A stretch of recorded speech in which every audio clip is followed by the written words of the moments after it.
Your head hit the ground.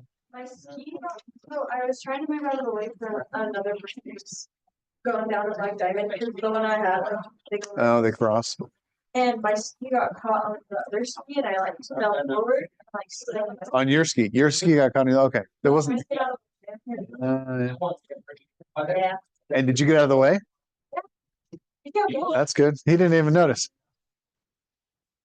Ouch. But you said you're gonna go over the data modification project, right? Yeah, so we're going to finish this chapter 28, modifying databases with VBA. And this is the part where we actually change the data. So last class, we did importing data from a database. So we pulled data out of a database. Today, we're going to talk about how do you get data into a database. Yeah. Yep. Yep, that's right. That's it.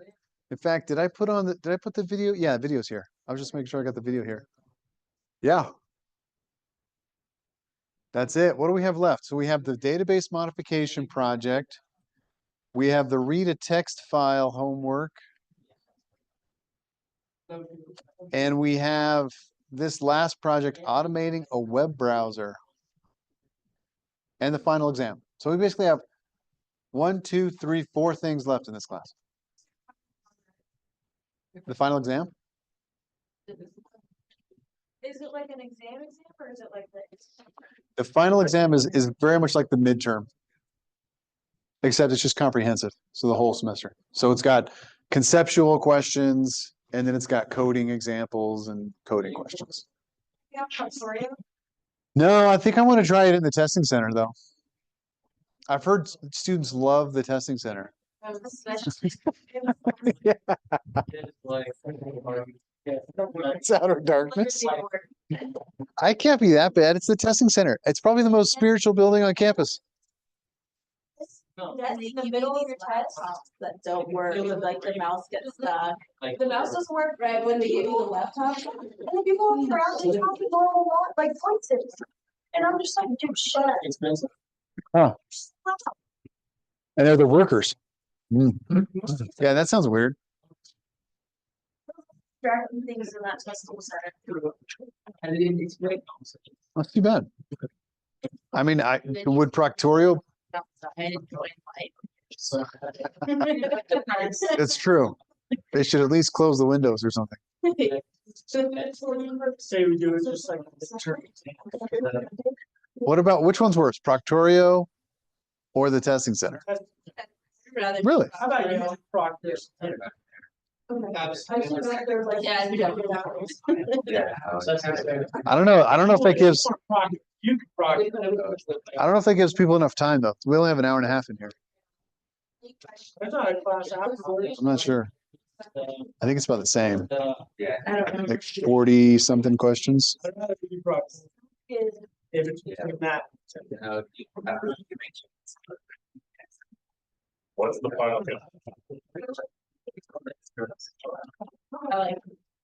Is it gonna be like? Yeah, that's helpful.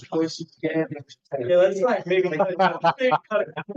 No, this is tradition. We have to do this. Tradition is 480.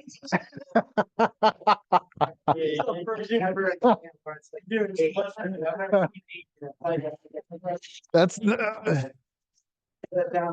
It's a stressor, you know? yeah, but if you know your stuff. Yeah, but then if you don't, then you take or it's like, you know, sometimes you have to know your stuff, you know? What is it?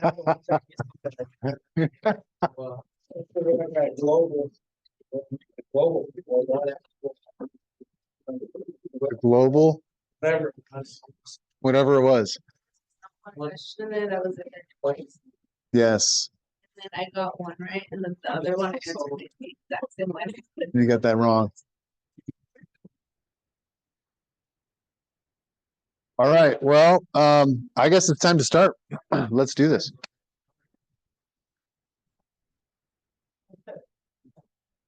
Let's see. Am I recording? I got my mic on and I am recording. This is good. Okay. Well, we are, I was just mentioning, we are kind of pushing towards the end of the semester. We have 3 Mondays after today. We have a choose a folder homework, and we have read a text file homework. We have the database modification due 2 weeks from this past Monday. And then we have one more project after that and the final exam. In fact, I just realized I need to post the study guide. Actually, maybe I already put it up there. Did I already put it up there? Yeah. I think I may have put it. Let me check. I think I put it. Oh, I did.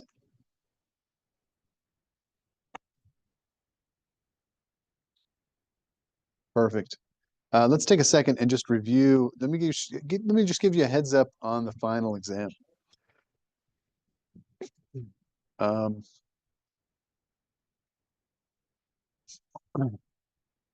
I was just having a conversation right before class started about whether we should do the Proctorio or testing center. Should we take a vote? Raise your hand if you want to do final exam in Proctorio. Raise your hand if you want to do the testing center. I don't think I think it's got to be one or the other. Which one's worse? Or which one's better?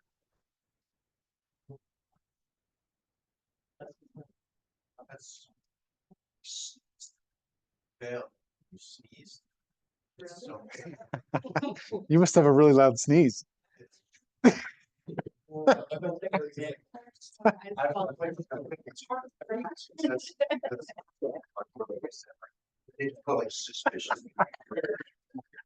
That's a big sneeze. Yeah, like you twitch and there's like suspicion. That's a great question, Hunter, about when do we open this? I'm probably pretty flexible. If the last class is going to be April 7th, I would actually prefer to open it before then. My other classes, I actually like to have students the opportunity to have 2 weekends to take a final. So if we did that, it would open up on something like March 26th.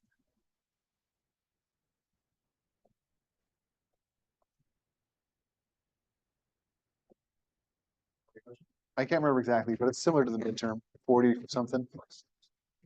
40 something questions. I'm happy to do that. Should we do the 26th? Open it up at 11:50. Let's just open it up after class that day. Let's do PM, I guess. 3:30 PM. And then whoops, that's the due date. This is going to be available from March 26th, opening at 3:30 PM. The due date is going to be, can we do the 9th?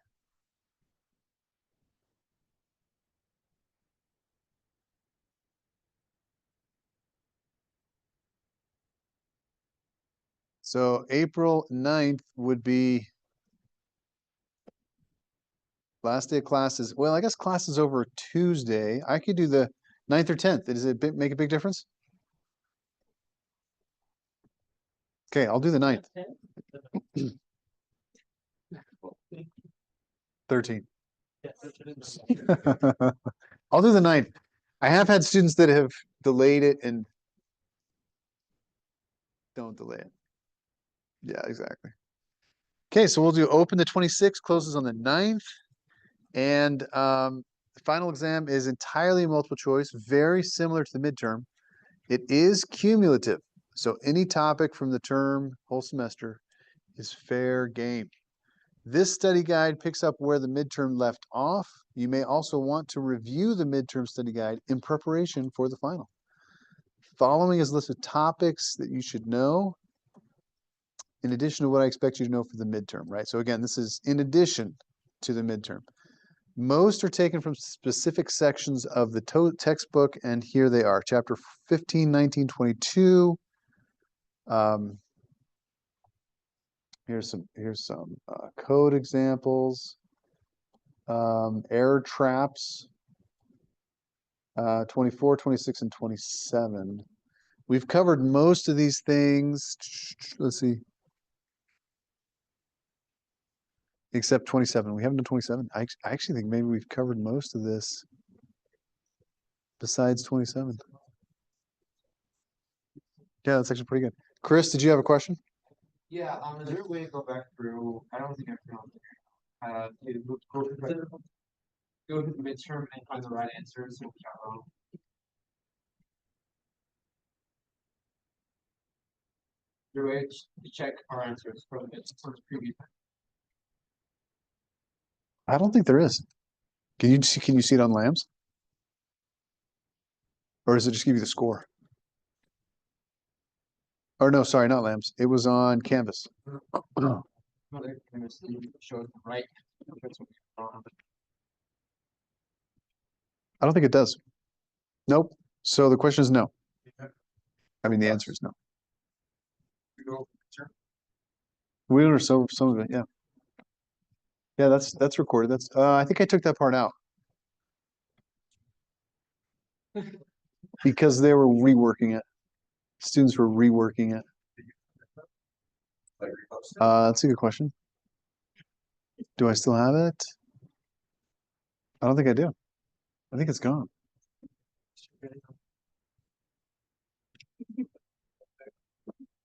I got nothing for you, Hunter. I got nothing. Isn't that terrible? That's horrible. But you guys have what you submitted, right? If you Oh wait, there's no file. You guys don't have a file. You will send me how to file for Study guide for the file? like somehow. An Excel file? Oh. No, no, you guys got this. This is not that hard. You guys got this. This is totally cool. Final exam, closed book, closed note, closed AI, multiple choice. Nah, you guys don't need that. Nah, you guys don't need that either. Always have an average. Oh, school is not realistic. Well,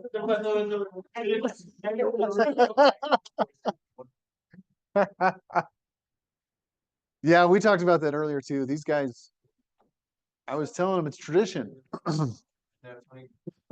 Excuse me. Yeah, I still think it should. True, false. 50-50. Oh, you guys are great. Let's see, anything else? Actually, yeah, let me make it a little more specific here too. Answers to those questions. I'll study. yeah, could you give a little bit of help? Yeah. So you guys, not just concept, you could give a little bit.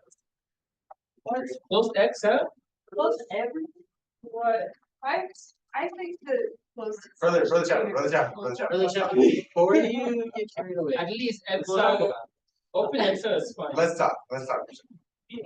Open Excel, open developer. Listen, Basic. we're opening to negotiations. We're not. I think you guys got this. I think it's gonna be a piece of cake for you guys. You guys are gonna be ready. How many of us? Okay, so I'm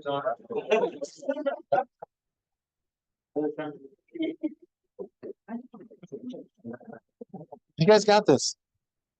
By the way, this project database modification, this is stuff you're still learning, right? So don't feel like you have to know everything right this minute. There's still time. There'd be like a rework. But like, Probably not. Probably not. Actually, but it's close Excel, close note, close tag, is it close for the chat? Yes. All right, I think we're ready to go. Let's do this one. So for today's the 19th, yes. Today we're gonna do modifying databases with VBA. This one, oh, let's say a prayer before I forget. Who can say a prayer for us? I almost forgot. Any volunteers for a prayer? Who needs some blessings? Anybody? Anybody? Elise, Thank you very much.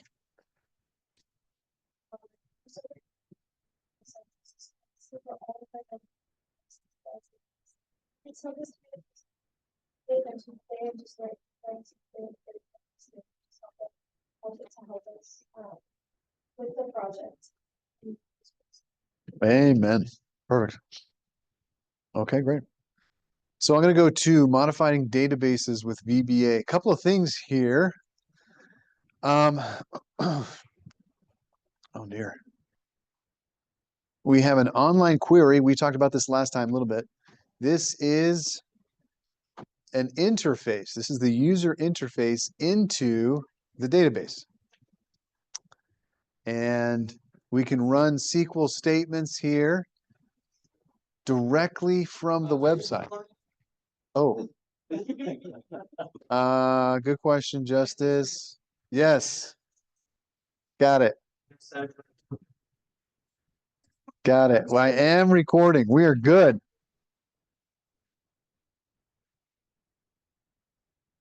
But here's kind of the context that we're going to do today.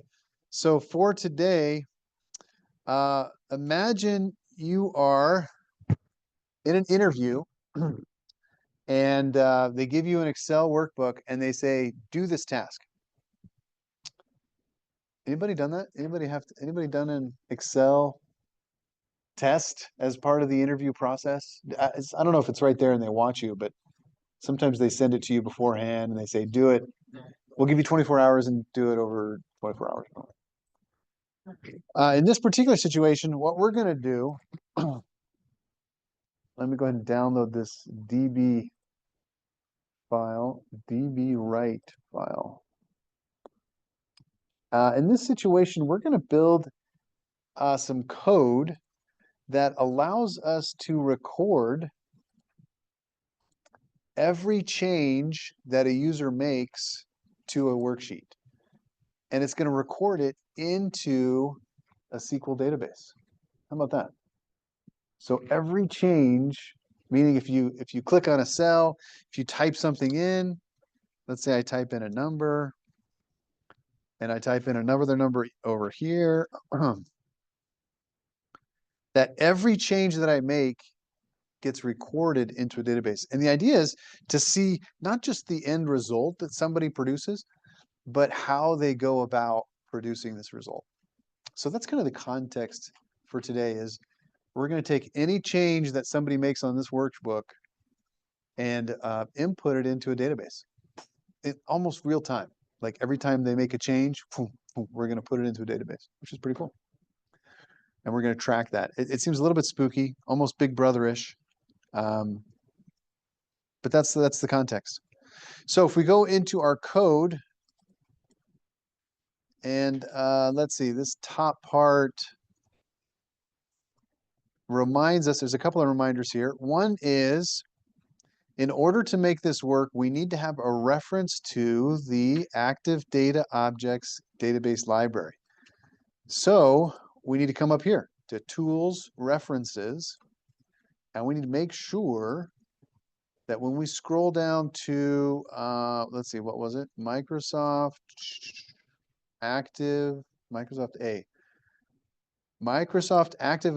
Data Objects 6.1 library, that's selected. This is our Data Objects library. And I'm just selecting the library that has the highest version number, which is 6.1 here. I'm going to select that and check OK. And if I go back to Tools and References, it should show up now selected at the top of my list. And again, we need this to create the libraries that we need for this kind of connection object.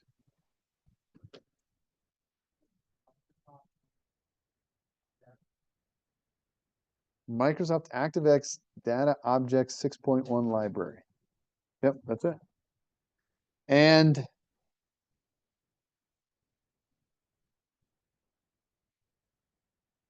fact, Elise and I were talking early before class about the computers in the bottom of the Smith. Yeah. Is it possible to go in there? Okay. And then isn't there another classroom of computers on the second floor? down by the marketing hallway. There's still some on the bottom. Okay. Okay, great. So we've got our Microsoft ActiveX Data Access Object Library. And our first sub here is kind of a runner sub, an Acme sub runner. And what it's doing is it's calling out this sub, this record edit sub. And the reason why we need this sub is because we can't run this sub without passing it information. So if we, in this sub, we try to run it, it's going to say, no, we can't run it because we need to pass it information. Oh, that's just the name. It's just some random name. That's just a sub name. Yeah. Yeah, you could change this to whatever you wanted to name it. But it's just calling this other sub, but it's passing in the information that we need to run this one. So we can't run this one directly. We have to run this one to pass in a sheet reference and a cell reference, which is what's required here for this cell, for this sub to run. Okay, great. So we've got some code here. And let's do a little bit more remembering from last time. So last time we talked about how we create a new connection object, which is our CN here. And this comes from those libraries that we just referenced.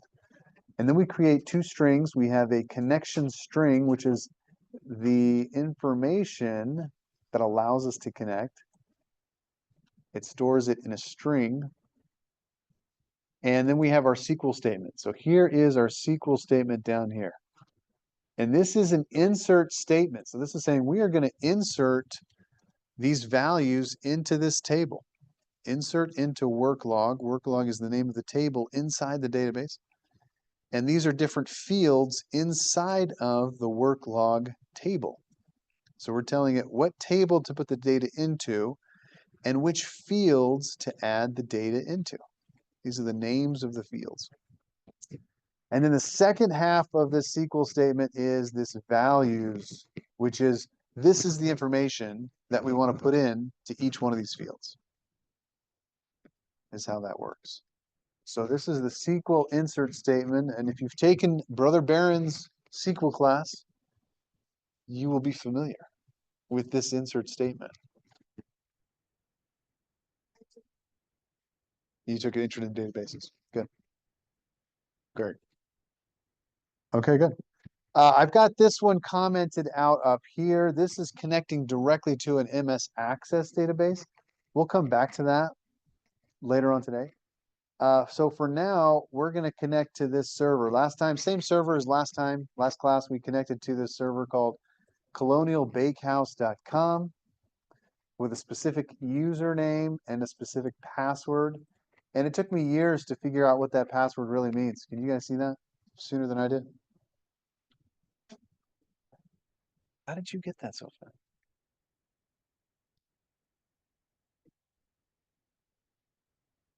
So unfair. Took me years. Chris. Saying the workbook to be right the direct underscore DB. If we rename to a different name, that's still effective. Yeah, great question. That's what we're going to talk about. Yeah, very good. Right now, all this is hard coded in here. And then we're going to talk about how to make this a variable so that it changes, or dynamic, so that it changes based on what cell you're editing. Yeah. Which is actually probably a good thing to note here, right? In terms of the way that we're approaching this design task, we are using a static SQL statement first. We're going to test to make sure that works. And then we're changing it to be dynamic, right? That simplifies the design process. Instead of trying to create this dynamic SQL statement from scratch, we're going to create a static SQL statement like we have here, and then carefully modify it to make it dynamic. So if the sheet is different, we're going to show that. If the cell is different, if the formula is different, if the workbook is different. So it's just an interesting thing to note when we're designing something like this to start with a static SQL statement, and then we'll readjust that. Okay, great. So let's do this. Let's go ahead and do some modifications here and run this. Let's make sure this works. So let me come up here and I'm just going to add a stop statement here below the SQL statement. And then I think if I run this, I think I get an error. Is that true? Yeah, I think the login, the user's weird on this. So I'm going to come up here, change the user. The username should be gov_VBA.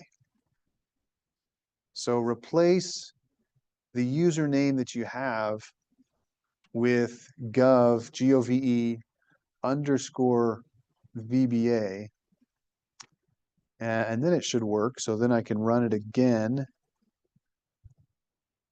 And by the way, notice where it failed, right? Why did it fail down here? It's because up here we were just setting the connection string. We're just creating a string variable, right? All of this is just a string. There's nothing wrong with this. But when we tried to open that connection, that's where it failed because the username was incorrect. So it failed down here because that's when we tried to open it. So if you come up here, change the username, and now I can drag the yellow arrow back up here and hit play. And Brennan, Where did you get that new username? I just know it, my mind. Sorry. Is that terrible? Like, it's not like, never mind, I don't know. But yeah, when you are so you mean when the database is set up, that's where the username is set up? Yeah, 'cause, like, I on the project. Oh, okay. Could be. Excel Access database doesn't actually have a username when you access the Access database. So there's no username variable in this connection string, right? There's nothing that says user here. So that I'd be surprised if that's really the Maybe there's something like, I don't know. problem. But maybe there's something similar. Yeah, maybe something similar. Okay, so let's see if this works. So now if I go to the web query link, what we've just done is we've inserted values into that database. So let me go ahead and change my username to J Appleseed. Did you guys know that Johnny Appleseed's real name was John Chapman? Are you trying to tell us something right? Johnny Appleseed's real name was John Chapman. Did you guys know that? Oh, You don't believe me? I'm surprised you guys don't believe me.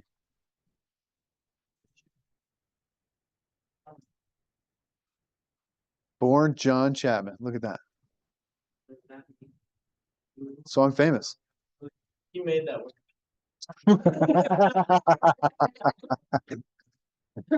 Actually, it's true, just to impress you guys. Yes. It's amazing what I do just to impress my students. I'll get us to accept. That's right. Okay, so let's check here. If I go to the select from work log, I'm going to run this, and there are some. Let's see, is that today? Oh wait, let's do this. Select from work log, and who remembers how to order by to what do you call it? Sort. Order by, and let's do event ID descending. And what that's going to do is that's going to sort this list by this ID name descending. So here's my event ID is referring to this field. And this goes back to, I don't know, 2022. So it's a couple years ago. And they've got all these event IDs. And so if I run submit now, I should see one that I just put in. There it was, 3/19/2025. So this is the one. I think I ran this, unless anybody else ran this before I did. Did you guys run this before me? Oh, nobody's run it yet. Anybody else?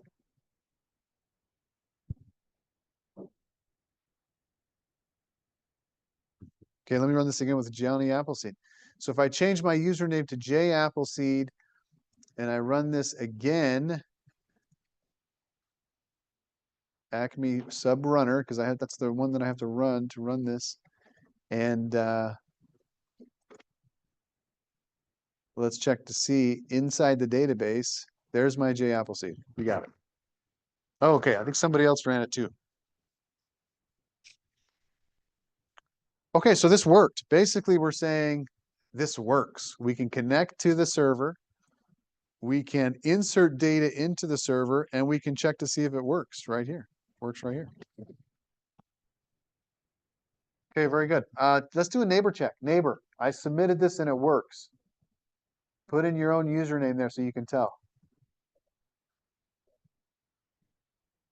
I mean, put in something, right? Superman.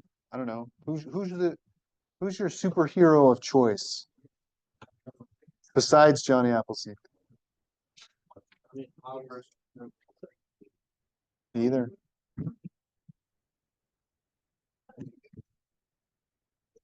You bet. Yeah, all I did was I changed this inside here. Need to keep the single quotes. And need to make sure you change the username. And need to make sure that you have your tools references set up so that you can create this connection. But if you run this, you should be able to insert a name. What about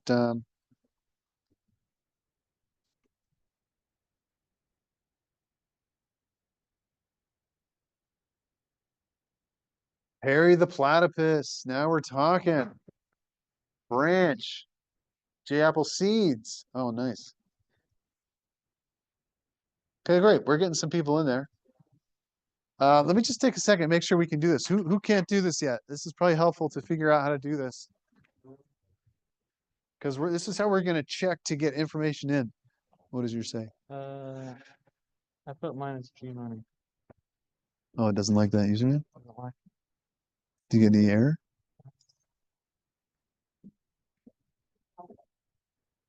That looks right. I have to run it and then Yeah, try it. and then submit it.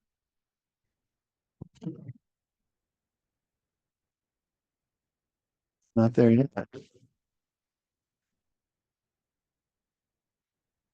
And then get rid of the applicant Yeah.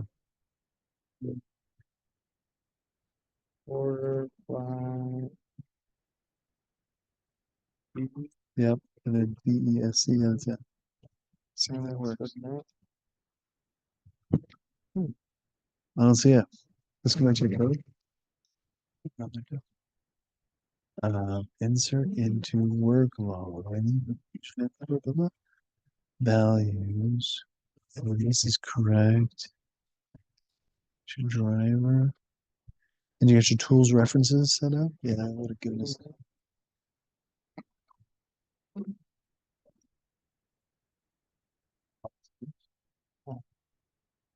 Would it be if I tried differently?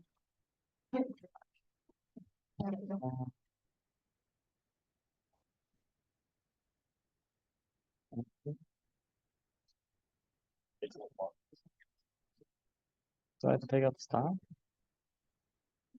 No. Because it should. Oh wait. Do yeah, play through that. I think the execute is below that statement. So go ahead and run the code. Keep running the code, in other words. On the Stop. yeah, yeah. Because the execute is down there. Wrong. But it's So keep right. So you just take out the stop. In fact, we can just take it out and just keep running it. And now it should be there twice.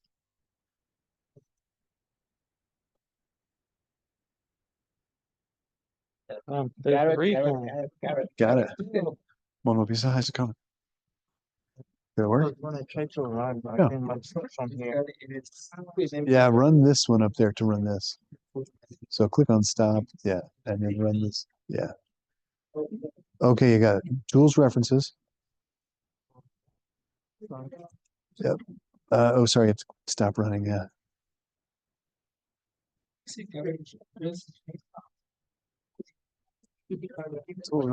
Scroll down till you see Microsoft Active Data X. Different one.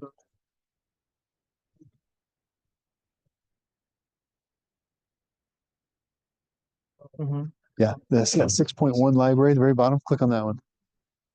And check the box over here. Nice. And click OK. Okay, now come back up to this one. And run that guy. Great, it worked. Now keep running it. Click on play again. and then go back to the website and refresh your, Websites. yeah, click on submit. Oh. Well, let's see, now you got to rewrite the code, but yeah, it should be there. So rewrite that code on the work log, and that worked. It should work there. Okay, so let's start taking this apart now. Next step is, how do we make this dynamic? How do we take this statement that we've been using and make it dynamics? Because right now, it's just putting everything in there that's in here. So let's start with this one. Let's do,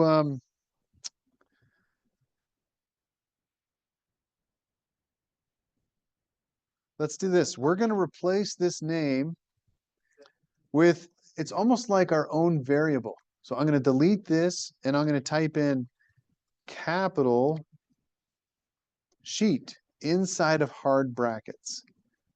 One of the reasons why I do the hard brackets is because if you ran this now, SQL would fail. SQL does not recognize, oh, and we have to take out these single quotes. Not that. Let me try this. So keep the square brackets, take out the single quotes. If I left the single quotes, it would actually put this into the, it would actually put this very thing into the database, right? And let me just show you that too. If I left my single quotes here and I ran this, it would leave the whole thing inside that field, which is not what I want. What I'm trying to do, wow, Justice. Did you put that in there? Oh, okay.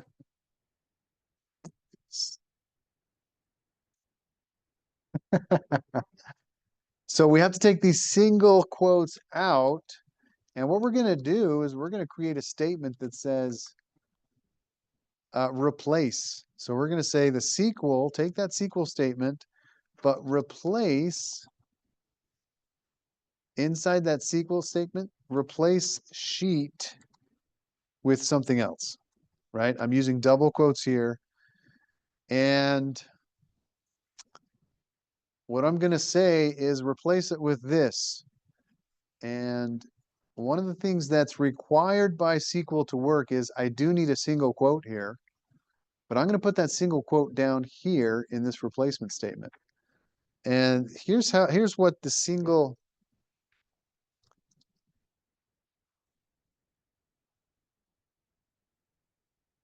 here's what the character number is for the single quote. It's 39, right? If I do an ASCII character and I say, what is the ASCII number for the single quote? It's 39. So I'm going to use the character 39, and that's going to be a single quote. I'm going to concatenate that with the name of the sheet. And the sheet name is going to be what was passed into this sub. So I can say sh dot name. And it's going to take the name of that worksheet object and put it into in place of this string right there. I'll also concatenate a closing single parenthesis. So I'll do an ampersand and then CHR for character 39. And I'll close that off. And so let's look at this. So now if I do a debug.print, I'll put a stop down here after my debug.print. So it doesn't execute yet. It won't put it into the, this is where it puts it into the database. But before it does that, I'll put a stop here. I'll run this. And we're going to see that this sheet is going to get replaced with the name of the sheet that I'm on, currently my current sheet. So let's do this. Let me change this sheet name just so I know that I can say it's different. Let's, I don't know what, data? Should we change it to data? And let's run this. So I'll run this here, Acme sub runner. And it's printed the SQL statement down here. And so I'm looking for the sheet name, which is inside my values. And there it is. There's my data right there. So it has replaced this value, which is what this function is, right? Replace function. It's replaced this sheet value with the name of the actual sheet that I'm on. That's what's going to make this SQL statement become dynamic, which is pretty cool. Okay, let's do this again. Let's say I want to replace the formula. So here is the formula part of the SQL statement. So I'm going to take this out, and I'm going to replace this with formula, the word formula in hard brackets. And I'll come down here and I'll say SQL is equal to replace. And I'm going to do another replace. And this is going to be formula. Whenever you see this formula in hard brackets, do this. And we're going to replace it with something. And let's check. What are we going to replace it for? We're going to do the single quotes again. So I'll do the character 39, ampersand. And what's our formula here? Well, it turns out that we have a target as a range. We know what cell we're in. That's our target. That's like a range object, right? So it's saying it's going to pass in the cell that we're editing. So I'm going to reference that. I'm going to say target dot formula. And that's going to be the formula of that cell. And then I'll close it off with another single quote.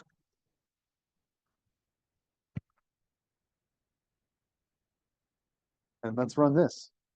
And now we should see both the data and the formula replaced. In fact, let me go to a cell on my worksheet that has a formula. So I'm on the data sheet. I've got one cell that has, only got two cells, but I'll use this cell as the formula, and I'll run this code. And it should stop. Let me clear out my immediate window. Let me run this one more time.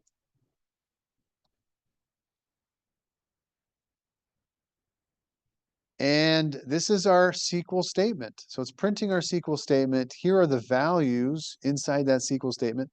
I have my data. That's the sheet that's been replaced. And here is the formula, H11 plus 10. That's the formula from this cell right there, H11 plus 10. How about that? So it's working. Now, we get to a little bit of an interesting situation here. This next step is what if I'm in a cell that doesn't have anything in it? What's that?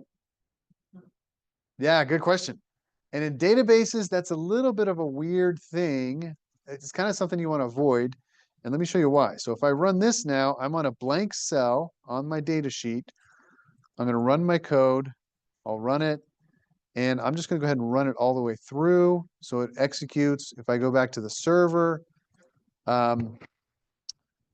this right here, this is awkward, okay?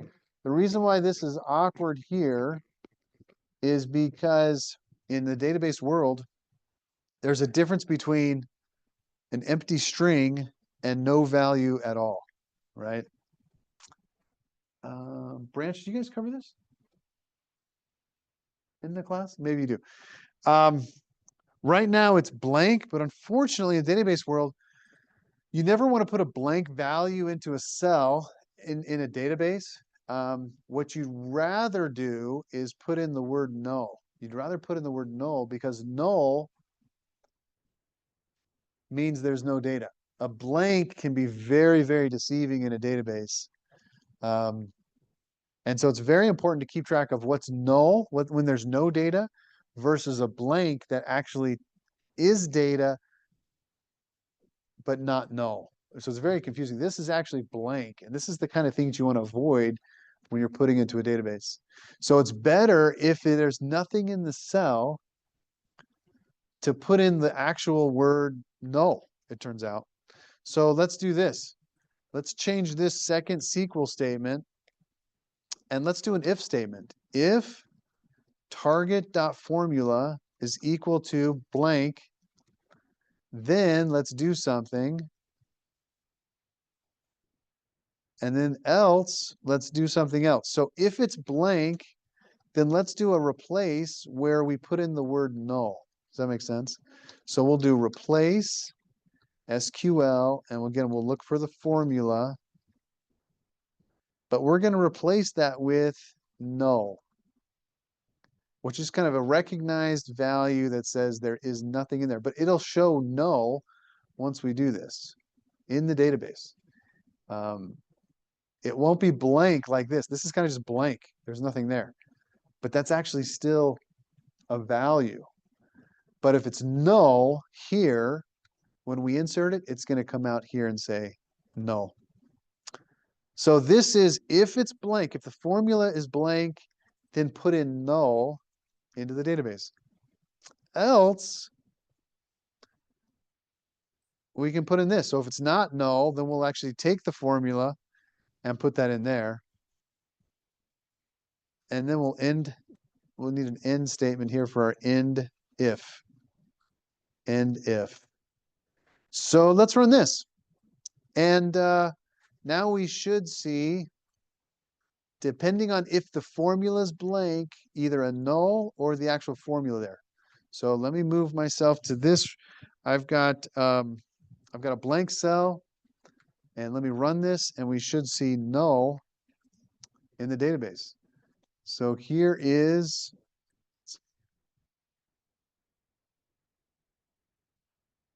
the printout, and there's my null right there. If I go to the website, click on submit again, and oh, it's not there. Where'd it go?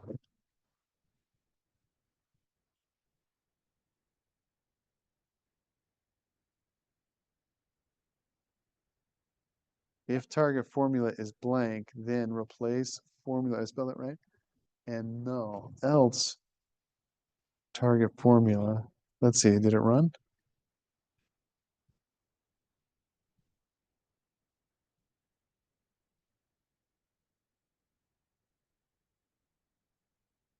I'm looking, I think it's supposed to say null here. Is it possible that it doesn't say null?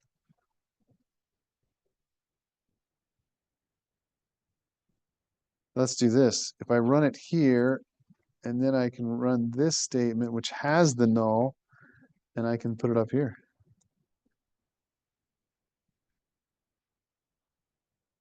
And then I can go back and I can say select all from, what's it called, work log. Order by event ID, descending. There it is. Is that this time? 2:44. Is that time? That time's off, isn't it? Okay, so it does. Maybe that's the hard part here, is that it doesn't say if it's null or blank. In the database, it's in there, but here it doesn't say it. That's even worse. That's even more the reason why we don't want to put blanks into the database. We could also do this. From work log, order by event ID descending, where formula is equal to blank. Okay, yeah, so it includes the blanks that we've done, but it didn't include the other one where, what was my time? This is 3:39. And if I take this out, this 3:49 is null. So this is null in the database, even though it's blank here. It looks the same as this one down here when it's actually very different, which is a little bit crazy. So this code that we have right now is the right code. We're going to put in a null if it's blank. If it's not blank, then we're going to put in the actual formula. Okay, great. Let's do a neighbor check. Neighbor, I am null.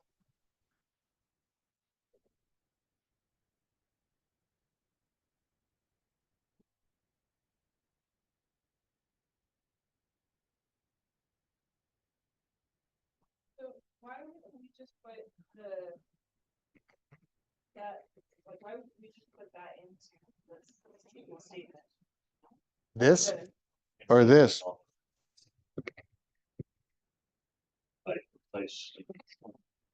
Yeah, I think for the if statement, yeah, or like for the sheet, Why would we just put? Oh, like this right here? Into this guy right here? Yeah, that's a good question. That's a great question. Should I show you or should I just answer it? If you put this here, VBA, let's see, how do I say this? VBA does not change this out. It will, um, it'll put sh.name as your, as your, right? In fact, let's see if that even works. I don't even know if that'll work. I think it might error out. Yeah, it errors out. CHR is not a recognized built-in function name. And this is the SQL server. Yeah, exactly. Exactly. Even if we took these out, right? Even if we took these out, these single quotes, and ran this, it's going to put in sh.name. Well, it wouldn't either because it doesn't have the single quotes either. That doesn't like that. But that's exactly the problem, right? We're trying to go from VBA code to SQL code, and we've got to make the VBA, the database engine, understand what it's expecting. And we have to change, we have to make that dynamic before we send it in. Yeah, that's a great question. Okay, so we'll change this back. Okay, so we've got this, we've got a null. Now here's an interesting one. What happens if, and I'm pretty sure you need this on your project as well. What happens if we're in a cell and our cell has an apostrophe?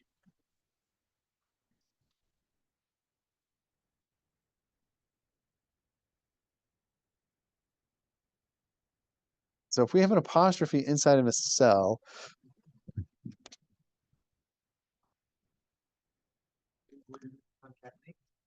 let's see what happens.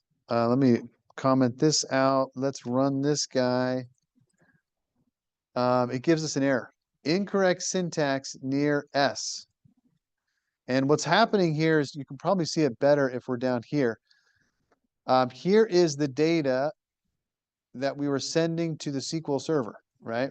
And notice that each field here starts and ends with a single quote.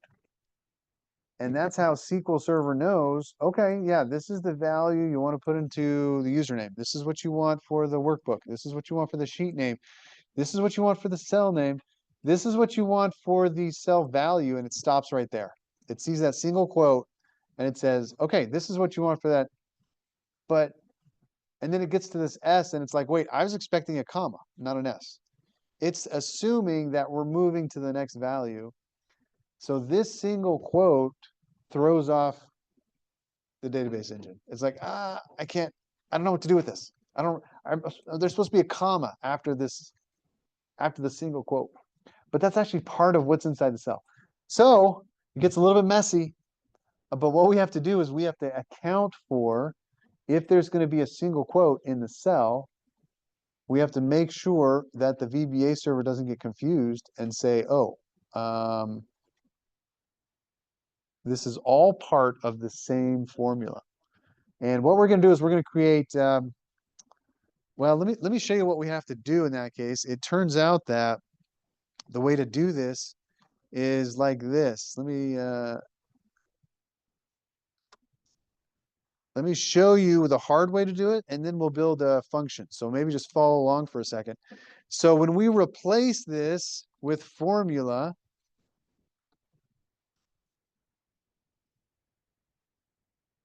and we're inserting the characters 39 and target formula 39, what we have to do is we have to add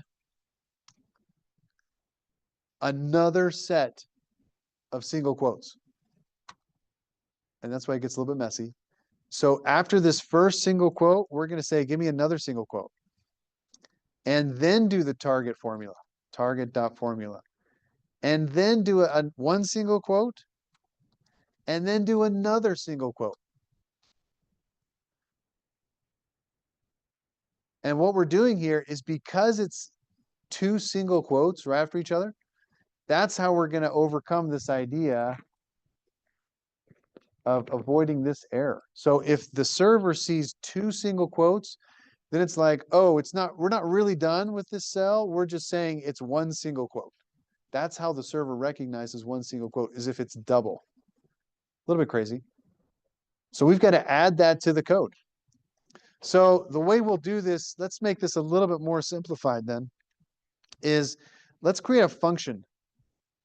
And inside this function, we're gonna check to see if we need to add another quote. And here's how this function works. I'll do function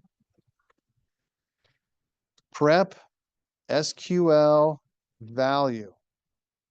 And let's say we're going to send it data, and we're going to return a string. And as part of this function, we'll say, if I send a number, send back a number. On the other hand, if I send a blank, send back null. If I send a quote, replace with two single quotes. So this is the structure that we're going to build. And so let's build an if statement. If is numeric, if our data is numeric, then prep seek value is equal to data.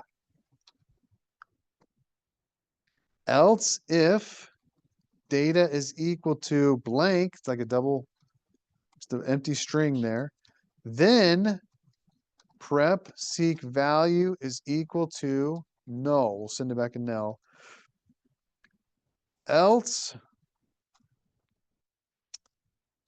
prep seek value, SQL value is equal to, I'll start with a single quote.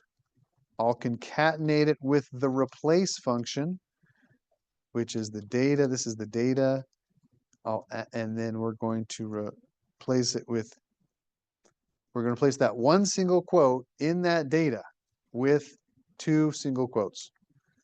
So 1, 2.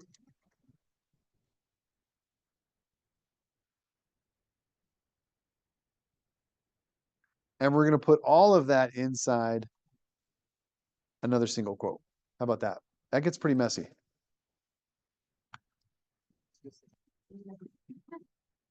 What's that? He said. Yeah. This is a simple way because we just have to write that once, and we can send everything through this function. And so it doesn't mess up our code above. We're just replacing that single quote. Here's that single quote. This single quote in that string with a double quote. A double single quote. If that makes sense.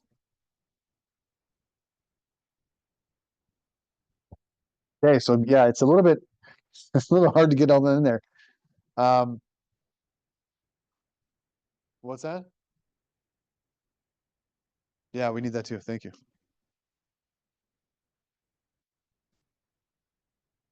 Perfect.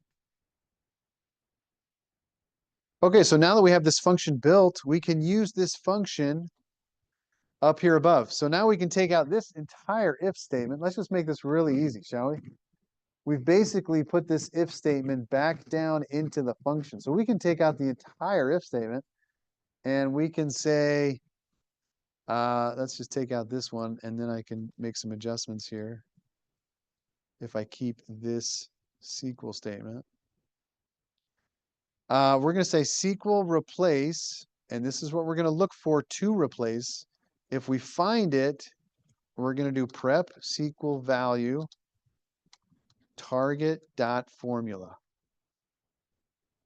And now we're passing this formula into this function, and it's going to clean it up for us. It's going to return either a number if it's a number.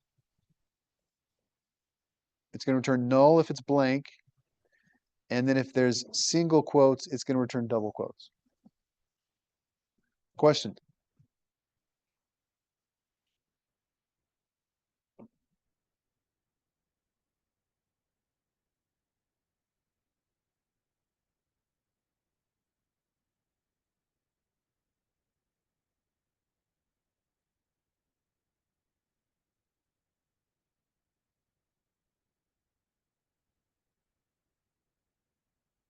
Okay.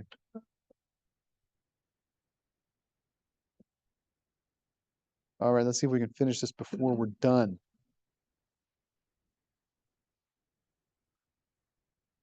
Okay, we good? Everybody got this function? Not yet? Still working on it?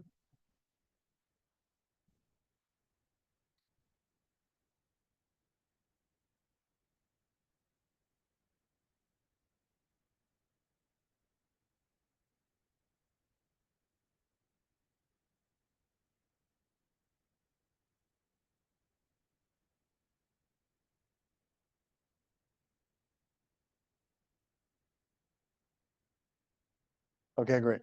Here we go. So what we've done so far is we've replaced the sheet, we've replaced the formula, and let's start replacing some of these other ones now that we have this function in place. But here's another question. What if our sheet name has a single quote in it? That could be problematic too. Let's see. If I change my sheet name to Dave's Data, and if I run this, does it work? Incorrect syntax near S. If I debug that, it's trying to work, but I suspect it has the same problem as before, which is that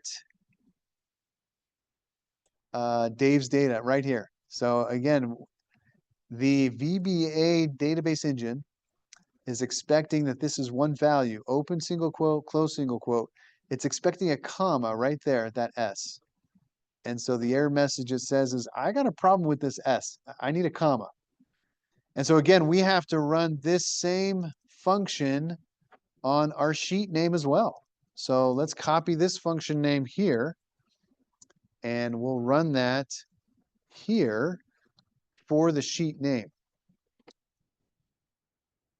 And that will allow us to allow for quotes inside of our sheet, inside of our sheet name. Okay, great. So we can speed through some of the rest of these now. So let's do this. Here's our workbook. Why don't we change this to book in capital letters? And then we'll come down here and we'll say, hey, replace inside the SQL statement. When you see book in square brackets, replace it with prep SQL value sheet. And we're going to say the parent of the sheet, which is pretty cool. The name. What's the name of the parent? The name of the worksheet is the workbook. So with that sheet object, we can take the parent of that, give me the name. So that gives us the book. Let's change cell. So here's our cell reference here is A1. If I go cell with the hard brackets, and again, I have to remember to remove my single quotes, which I did not do for the book. Let me remove those.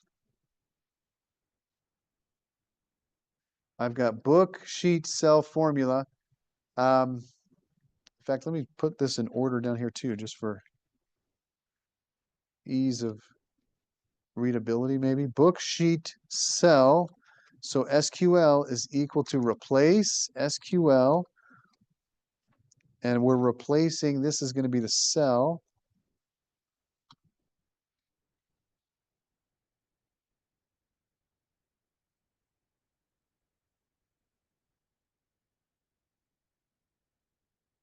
And we'll also do this prep SQL value of the cell. This is going to be target.address. And that's going to change our cell address. By the way, I don't know if you've seen this one yet. I don't think we've done this yet. If I were to do active cell and it gives me the address here, you know how it always gives me these dollar signs? The way to take out those dollar signs is to do parentheses false comma false. And then it will give me kind of a normal cell address reference. So let's do that up here. We'll say target address, open parentheses, false comma false. And we'll close that parentheses. That way the cell that we pass to SQL will be without the anchors, without the dollar signs.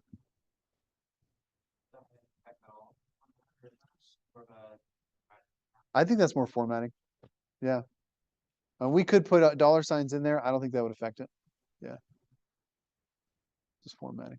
Okay, so we got book, sheet, cell, and formula. What else do we need? We have username and cell value. And then I think we're really close to being done here. So let's do username. So I'll come over here. Whoops. Go to this line and I'll add a SQL equals replace. We'll do the SQL. This time we'll do, I don't know, what do you want to call this username? What if we did open bracket UN, short for username?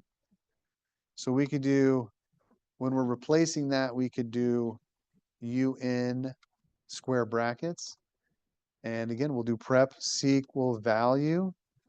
And what would be the username? It turns out that there is a specific username that we can use directly from the application. And that's a part of a application level property.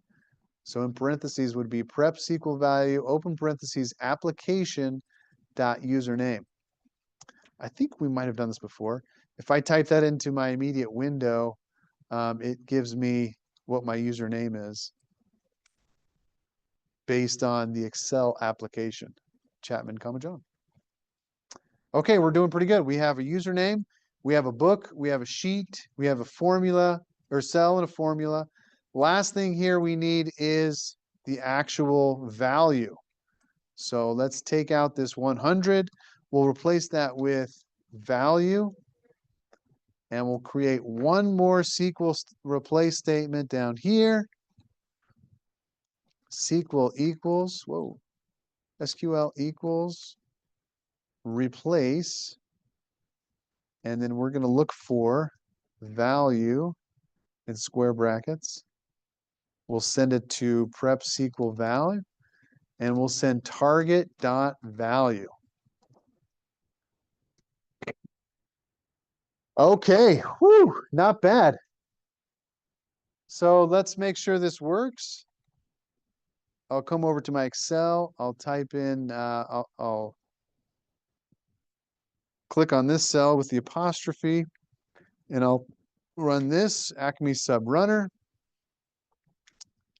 And incorrect, let's see, where are we at? Incorrect syntax near Dave. What happened, Dave? Oh, yeah, I forgot to take out the single quotes for my sheet.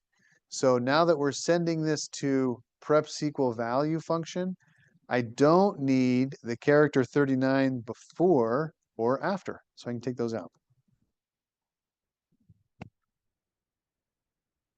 And that should work.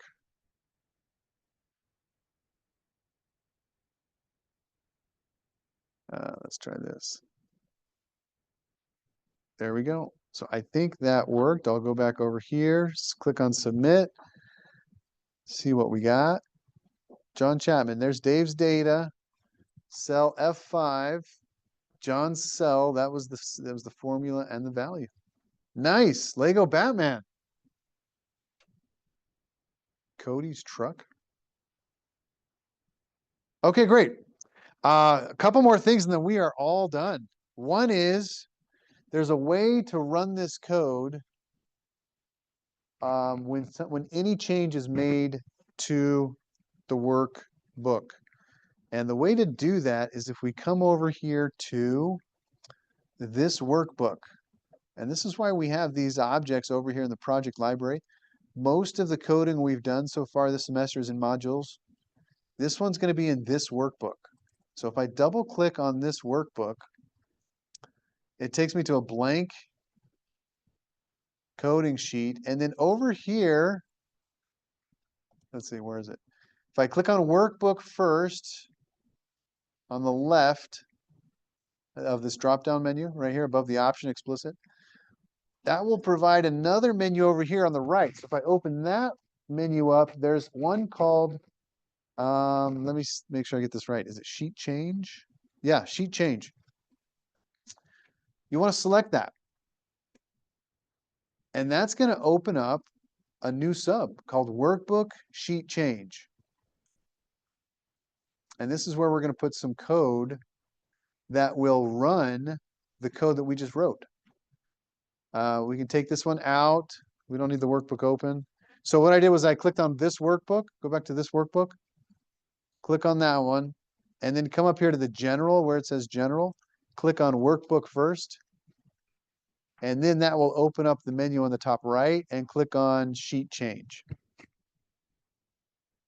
couple of menus there. And then when you click on sheet change, you should see this. And what this is saying is it needs a sheet object and a cell object as values to run this. And what we can do is we can run we can call our code from here. So the name of our sub is record edit, and we can pass the sheet, which is what this is right here, sh comma target, which comes from this right there. So now what this is saying is that any change that we make to the cell, it's going to run this record edit macro, and it's going to send this information to the database. Yeah, you can delete that one. Now, before we start sending all of our changes here to this database, we should probably change it to the other database so that we don't overload this database. But just to show you how this works, if I come over here and I say new cell, hey there, the final is a piece of cake.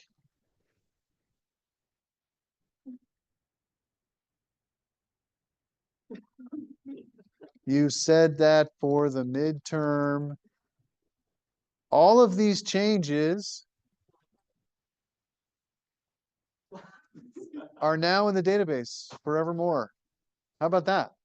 And I didn't, all of that's run automatically, right? So for any change, it will say, oh wait, something just changed.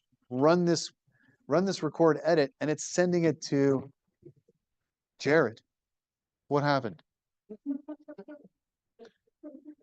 I don't know, just.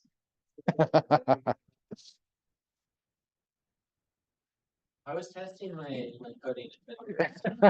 Very good. Okay, so maybe the last thing here, do we still have time? Oh, we got a few minutes, perfect. The last thing here is actually two more things. So what if I go to change, what if I just want to copy all of this down here like this? We will get an error. And part of that is because we're changing more than one cell at a time. And so for the purposes of this assignment, for the purpose of this class, let's do this. Let's go back to our workbook and let's add an if statement here. And let's say if target.cells.count is equal to 1, then run this code. Does that make sense? Only run this code if the count of the target cells is equal to 1. There's some other ways that we could change the code so that it would record everything for multiple cells. So it's not that VBA can't do that, but we're not going to cover error. So we're going to say if the target cell count is 1, so if there's just one cell that's changing, then record it in the database. not for multiple. And then that just avoids running into that error.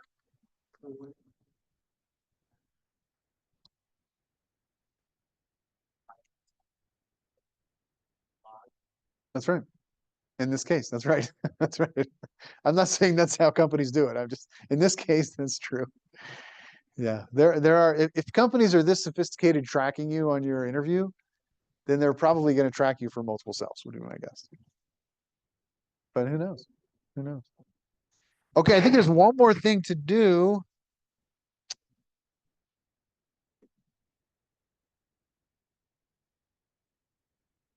Which is, let's change this back over to the database, right? And so by going up to the very top of our record edit sub, remember how this one was commented out, this access database.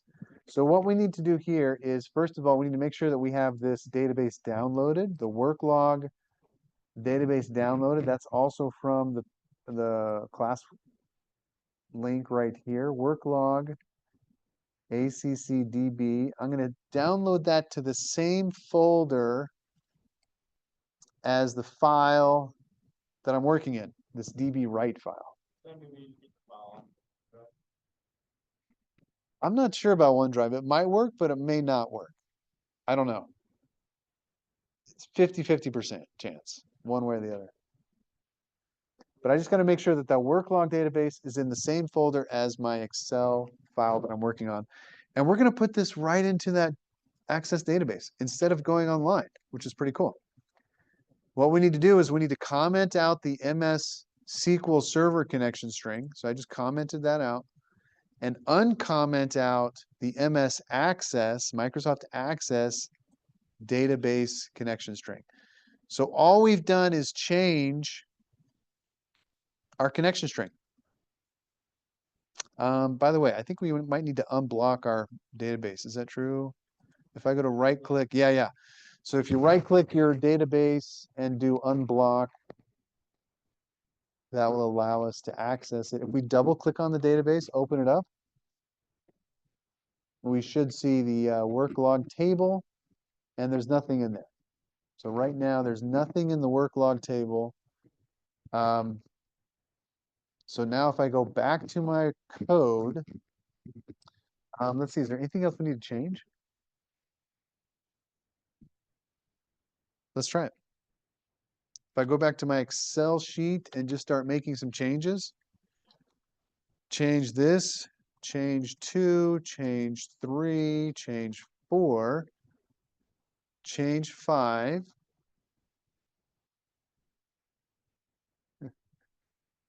Those changes, just the same code, right? Because we have this code written, this should still work, but it's sending it now to a different database.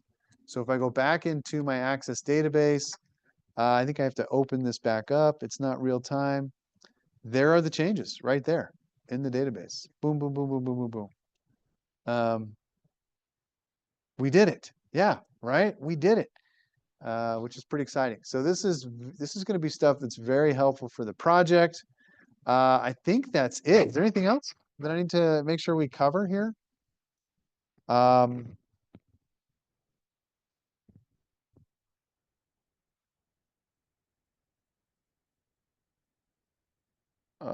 Let's see. I think that might be it. Any questions?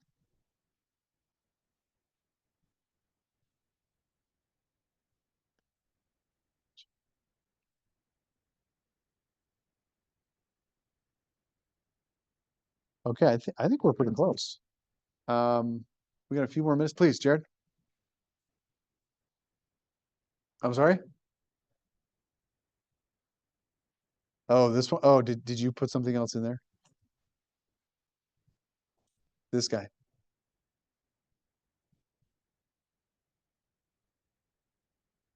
Help. Help. We don't like Brother Chapman. Oh. I don't stand with grace. Very cool.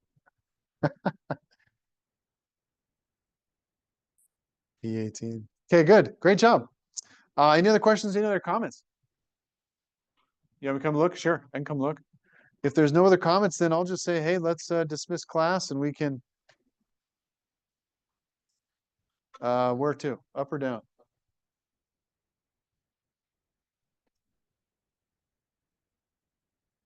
Oh, the function. Oh, that's maybe that's the one thing I was gonna do.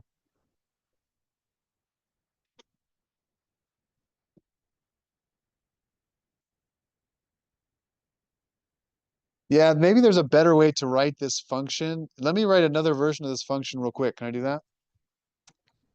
And then if you need it for the project, you can consider to use this as well. I'll just write this out like this. And what this does is this is going to give us the option to delete a blank cell, to delete a cell, like take off the blank. This one goes like this. If the length of the data is equal to 0, then this is another way of saying it's null. And let's see, I'm going to keep the 2 here because that's the name of this function. So just be aware that this 2 has to equal the name of the function. And this is going to be null. Else, if is numeric data, then prep SQL val2 is equal to data. Else prep SQL value 2 is equal to, and this is where we'll just replace the single quotes, if that makes sense. So just a little bit of reordering and adding there the length, testing for the length of it gives you a little bit more power for deleting cells that are blank, if that makes sense. And then an end if. So again, this is an alternate function if needed. Okay, great. Let me put this down here. Let me see if I can put this right there. Great. With that, I think I'll go ahead and dismiss class. I'll stop the recording and then